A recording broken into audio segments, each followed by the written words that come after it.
గౌరవనీయులైన మంత్రి గారికి ఒక చిన్న విన్నపం సార్. ఏంటంటే రీసెంట్గా కేరళలో ఒక మంచి పాలసీతో వచ్చారండి. మీరు చేయి దింపండి, చూశాను మిమ్మల్ని. కేరళలో ఒక పాలసీ ఏంటంటే ఈ లిక్కర్ కన్జంప్షన్ మన రాష్ట్రంలో బాగా ఎక్కువ, మన ఆదాయం చూస్తేనే తెలుస్తుంది. అన్ని ప్లాస్టిక్ బాటిల్స్ వాడుతున్నారు. కేరళలో ఎగ్జాంపులరీగా ఒక్క జిల్లాలో మొదలు పెట్టారు. ఏంటంటే ఆ బాటిల్ మీద 10 రూపీస్ ఎక్స్ట్రా ఛార్జ్ చేస్తున్నారు. ఛార్జ్ చేసిన తర్వాత ఖాళీ బాటిల్ ఇచ్చిన వెంటనే they have to repay the 10 rupees. దాన్ని రీసైకిల్కి వాడటానికి టీటీలో ఉంది అనేది. ఈ బ్రాండీ బాటిల్స్ కూడా అప్లై చేయమని. బ్రాండీ బాటిల్స్కి ప్లాస్టిక్ కన్జంప్షన్ ఎక్కువగా ఉంది. ఎక్కడ పడితే అక్కడ పడేస్తున్నారు కాబట్టి హ్యూజ్ కన్జంప్షను ఒక దగ్గర కలెక్ట్ అవుతుంది. అది ఈ కొంచెం ఎక్సైజ్ డిపార్ట్మెంట్ వాళ్ళతోటి కోఆర్డినేట్ చేసుకుంటే major percentage of plastic waste ఒకటి చేయొచ్చండి. కేరళలో ఇంప్లిమెంట్ అయింది.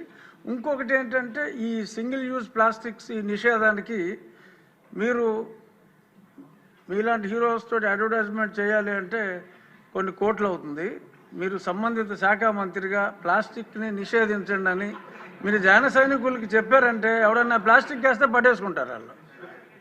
ఆ మధ్యన గోతులు ఎలా కప్పెట్టారో కొన్ని సంవత్సరాల క్రితం రోడ్లు మీరు బాగు చేయమని పిలిపించినప్పుడు ప్లాస్టిక్ని ఆపండి అని మీరు ఒక్క పిలుపు ఎలా ఇస్తే ఎలా అంతే, ఇంకా అది ఆగిపోతుంది.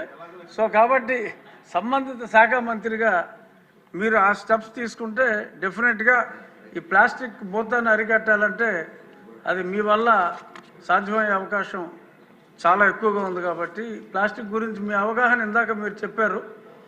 ఎక్స్ట్రాడినరీగా మొత్తం అంతా ఎక్స్ప్లెయిన్ చేయటం, తల్లి గర్భంలో కూడా ఈ పొల్యూటెంట్స్, మైక్రో పొల్యూటెంట్స్, ఇలాగే విలేజెస్లో సిటీస్లో కొంచెం డిజిటల్ బోర్డ్స్ని ఎంకరేజ్ చేస్తే ఈ ఫ్లెక్సీలు మానేసి ఆ అడ్వర్టైజ్మెంట్ ఏదో డిజిటల్ బోర్డ్స్లోనే ఇచ్చుకుంటారు ఆ ఫంక్షన్లప్పుడు దానప్పుడు. కొంచెం ఆ రకంగా డిజిటల్ బోర్డ్స్ని ఎంకరేజ్ చేస్తే this might also come down quite a bit sir.